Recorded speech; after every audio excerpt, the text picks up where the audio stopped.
اب تھوڑی بات اور بھی سن لیجئے کہ کچھ اسباب ہوتے ہیں تنگ دستی کے، عموماً ہمارے اندر وہ عادتیں ہوتی ہیں اور ہم کہتے ہیں جی کہ تنگ دستی بہت ہے۔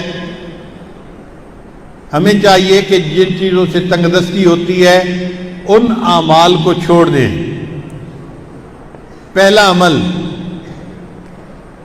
کھڑے ہو کر جوتے پہن کر ننگے سر کھانا کھانا۔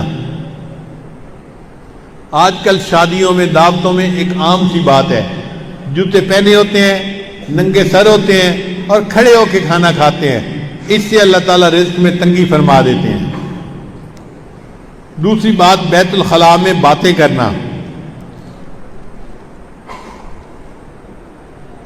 تیسری بات، مہمان کو بوجھ سمجھنا۔ چوتھی بات، ہاتھ دھوئے بغیر کھانا کھانا اور بسم اللہ پڑھے بغیر کھانا کھانا، اس سے رزق میں تنگی ہو جاتی ہے۔ پھر پانچویں بات، کھانا ختم ہو جائے تو کھانے کے برتن کو اچھی طرح صاف نہ کرنا، اس سے بھی رزق میں تنگی ہوتی ہے۔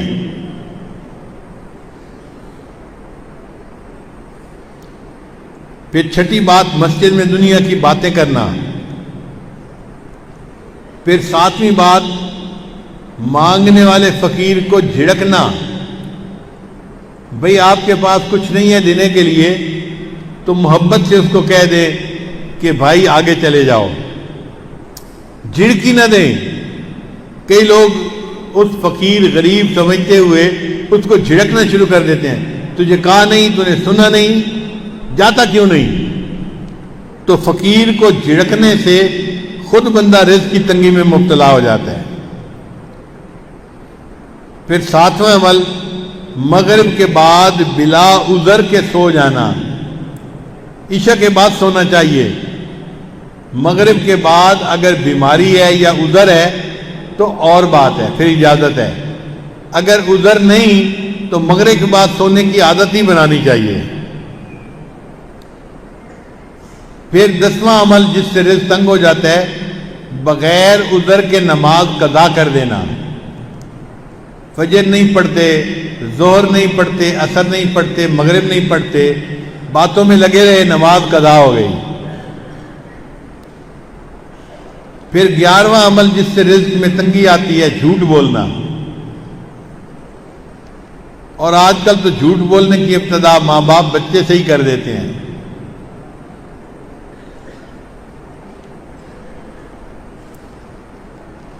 پھر 12واں عمل جس سے رزق میں تنگی ہوتی ہے، گانے بجانے میں دل لگانا۔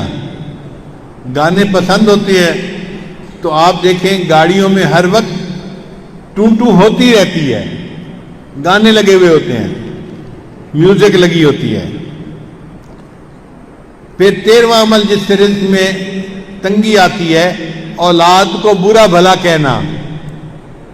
کچھ جاہل ماں باپ کو اولاد کو گالیاں دینے میں مزہ آتا ہے۔ ماں ہے تو گالیاں دیتی ہے، باپ ہے تو گالیاں دیتا ہے۔ اولاد کو گالیاں دینے سے اللہ تعالیٰ بندے کو رزق کی تنگی میں مبتلا کر دیتے ہیں۔ اس لیے غصے میں بھی اولاد کو دعا دینی چاہیے۔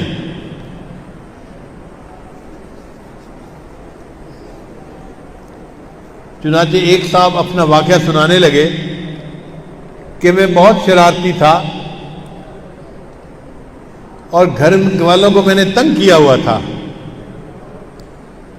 ایک دن کیا ہوا کہ گھر میں مہمان آئے ہوئے تھے تو میری والدہ نے دال بنائی مہمانوں کے لیے، اور میں نے ایک مٹھی ریت کی بھری اور آ کر ہنڈیا میں ڈال دی۔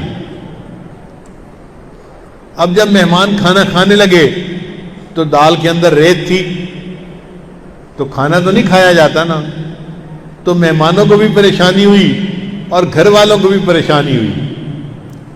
اب جب گھر والوں کو پریشانی ہوئی تو میرے والد تو غصے میں کہ جس نے یہ کیا ہے میں اس کی پٹائی کرتا ہوں۔ کہنے لگے کہ میری والدہ کو پتہ چلا تو میری والدہ نے پتہ کیا کہ یہ کام کیا کس نے ہے، تو ماں کو بچوں کا پتہ ہوتا ہے، اس نے کہا کہ فلاں نے کیا ہوگا۔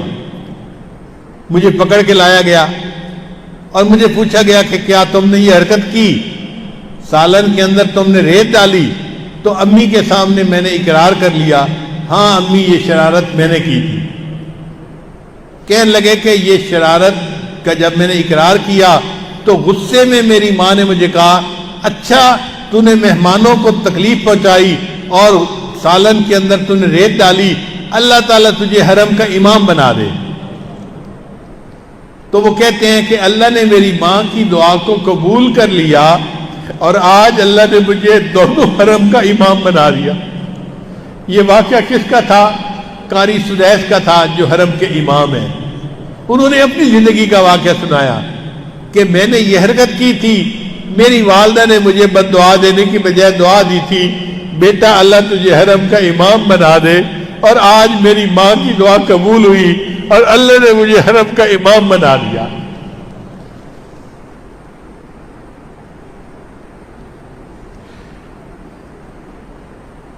پھر 14واں عمل، قرآن پاک کو بے وضو ہاتھ لگانا۔ بعض لوگ قرآن مجید کی بے حرمتی کرتے ہیں، وضو کے ساتھ ہاتھ لگانا چاہیے، وہ بے وضو بھی ہاتھ لگا لیتے ہیں۔ تو بے وضو ہاتھ لگانے سے اللہ تعالیٰ رزق میں تنگی پیدا فرما دیتے ہیں۔ 15واں عمل، غیر محرم کو بے دھڑک دیکھنا۔ بعض نوجوان سمجھتے ہیں کہ ہوتا تو کچھ نہیں، تو غیر محرم کو دیکھو مزے اڑاؤ۔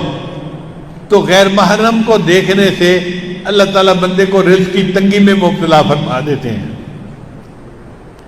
اور 16واں عمل جس سے کہ اللہ تعالیٰ رزق کو تنگ کر دیتے ہیں، اپنے اہل خانہ کے ساتھ ہر وقت لڑتے رہنا۔